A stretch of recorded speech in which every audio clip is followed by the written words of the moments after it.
2023 का जब हम ओपिनियन पोल बता रहे हैं तो आपको अंचल वाइज समझाएंगे, एक एक सीट का सियासीकरण हम समझाएंगे कि किस तरह से इस बार का मतदाता सोचता है। और सबसे पहले बघेलखंड जो है बहुत महत्वपूर्ण रीजन है, तय करता है किसकी सरकार बनेगी। और वहीं से शुरू कर रहे हैं। आंकड़े बताइए प्रेरणा। बघेलखंड में 17-19 कांग्रेस का ये आंकड़ा निकलकर सामने आ रहा है, यानी कि इतनी सीटें ऐसी हो सकती हैं जो कि कांग्रेस के पाले में जाएंगी। देखिए 25 सीटें हैं वहां पर और 17 से लेकर 19 के बीच जो सीटें हैं वो कांग्रेस के पाले में जा सकती हैं और कांग्रेस को यहां से इतनी जीत मिल सकती है। देखिए भारतीय जनता पार्टी को इस खंड में नुकसान हो सकता है क्योंकि महज 6 से 8 सीट ऐसी हैं जो कि भारतीय जनता पार्टी के हिस्से में जाती हुई नजर आ रही हैं। जी बिल्कुल, और बघेलखंड से इसकी शुरुआत हमने की जहां जो आंकड़े बताए 25 सीटों में 6 से 8 जो है वो भारतीय जनता पार्टी के पास सिमट रही हैं। अगर कांग्रेस की बात की जाए तो यहां कम से कम बघेलखंड में प्रेरणा बढ़त जो है कांग्रेस बनाती नजर आ रही है। मध्य प्रदेश में बुंदेलखंड सियासत का बहुत बड़ा और बहुत महत्वपूर्ण केंद्र है।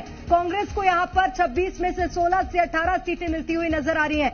ये आपको सबसे बड़ा ओपिनियन पोल बता रहे, कांग्रेस पार्टी को 16 से 18 सीटें मिलती हुई नजर आ रही है। भारतीय जनता पार्टी यहां पर भी पीछे है, 8 से 10 सीटें ऐसी जो कि भारतीय जनता पार्टी के पाले में जाती हुई नजर आ रही हैं। वहीं अगर अन्य दल की बात करें, एक सीट ऐसी हो सकती है जो कि अन्य दल के पाले में भी जाए, लेकिन यहां पर भी कांग्रेस पार्टी आगे चल रही है, बढ़त कांग्रेस की। ग्वालियर चंबल के जो आंकड़े हैं वो भी अब आ रहे हैं, किस तरह से वहां बदलेंगी। और ग्वालियर चंबल की अगर हम बात करें तो 34 सीटें हैं, महत्वपूर्ण 34 सीटें, जहां 24 से 26 पर कांग्रेस देखिए आगे चलती नजर आ रही है। प्रेरणा यहां भी बढ़त बनाती नजर दिख रही है। बिल्कुल, तो ग्वालियर चंबल वैसे ही कांग्रेस का गढ़ माना जाता है और यहां पर 24 से 26 सीटें कांग्रेस पार्टी के पाले में आती हुई नजर आ रही हैं। 34 कुल सीटें ग्वालियर चंबल में हैं, 8 से 10 सीटें महज ऐसी हैं जो कि भारतीय जनता पार्टी के पास जाती हुई नजर आ रही है। हालांकि ग्वालियर चंबल क्षेत्र में अन्य दल का भी वहां पर इन्वॉल्वमेंट देखने को मिलता है।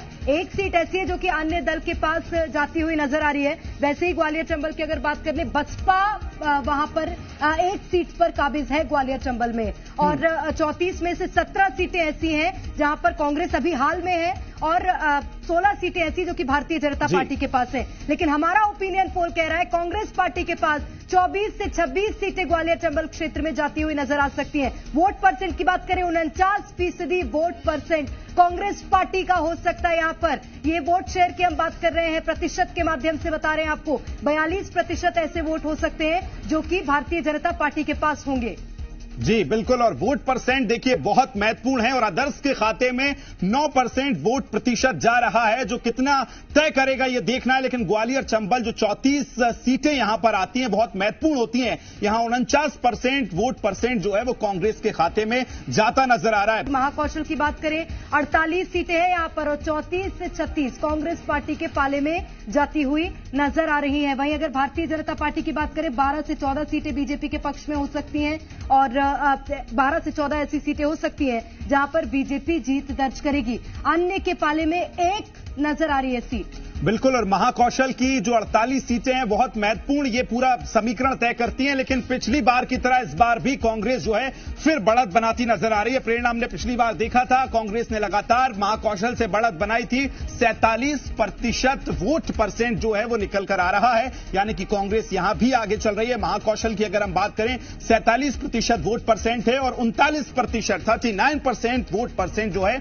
बीजेपी के खाते में जाता नजर आ रहा है। अदर्स 14% है, यह भी एक महत्वपूर्ण है, यानी कि 14% अदर्स के खाते में जाता हुआ नजर आ रहा है। निमाड़ अंचल मध्य प्रदेश का क्या कह रहा है वो जान लेते हैं। देखिए निमाड़ में 18 सीटें हैं और कांग्रेस के पाले में 12 से 14 सीटें आती हुई यहां पर नजर आ रही हैं। भारतीय जनता पार्टी को यहां पर नुकसान होता हुआ 4 से 6 सीटें ऐसी जो कि बीजेपी के हिस्से में जाती हुई नजर आ रही है। वहीं अन्य दल को एक सीट मिल सकती है। तो ये निमाड़ अंचल की बात करें, मालवा निमाड़ दोनों अंचलों को अगर मिला दिया जाए, यहां पर कांग्रेस पार्टी आगे आती हुई नजर आ रही है। निमाड़ की 18 सीटों में से 48% कांग्रेस ने यहां बढ़त बनाई है। देखिए 48% और 40% जो है बीजेपी के खाते में जाता नजर आ रहा है। यानी कि मालवा के बाद निमाड़ की बात करें तो बीजेपी यहां पिछड़ती नजर आई है। 12 सीटें जो है 12% वोट परसेंट जो है वो अदर्स के खाते में जाता नजर आ रहा है। यानी वोट परसेंट के लिहाज से देखें यह बड़ा महत्वपूर्ण होता है, क्योंकि पिछली बार वोट प्रतिशत का बड़ा जिक्र पिछले चुनावों में देखने को मिला था और वही वोट परसेंट भी हम बता रहे हैं। जो जी का सर्वे है वो ना सिर्फ सीटों का गणित बल्कि वोट परसेंट जो है वो भी बता रहा है। निमाड़ की 18 सीटों पर 12 से 14 सीटों पर कांग्रेस ने बढ़त बनाई है। कांग्रेस आगे जाती जो है वो नजर आ रही है। पूरा सियासी गणित जी मध्य प्रदेश अब आपको समझाने जा रहा है। 230 की 230 विधानसभा सीटों में 132 से 146 यानी कि ये कांग्रेस आगे बढ़त बनाती नजर आ रही है। बीजेपी 84 से लेकर 98 सीटों पर सिमटती नजर आ रही है। यानी कि इस लिहाज से कांग्रेस आगे है। जो दावा कांग्रेस कर रही थी वो यहां उनके लिए चेहरों पर मुस्कान लाने वाली ये खबर जो आंकड़े निकल कर आ रहे हैं। अदर्स के खाते में इस बार 0 से 5 सीटें जो है वो जाने वाली हैं। यानी कि मध्य प्रदेश का सबसे पहले जो सर्वे है वो आपको बता रहे हैं और ये मध्य प्रदेश 2023 के विधानसभा चुनावों का गणित आपकी टेलीविजन